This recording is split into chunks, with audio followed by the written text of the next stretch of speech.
How to fix Netflix error code TVQ-ST-106. Hi everyone, I'm here to assist you today. Without any delay, let's jump right in. First, open Settings on your device. In Settings, click on Network and Internet.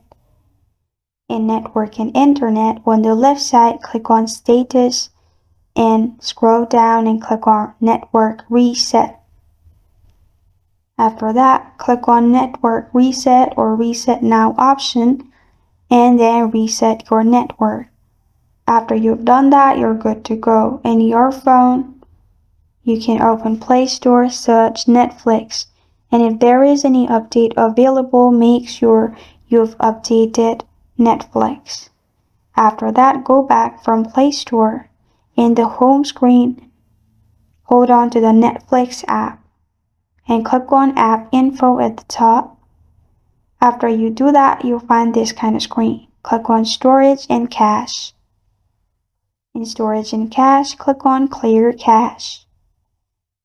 Then press on Clear Storage. And then press on OK. After you do that, you're good to go.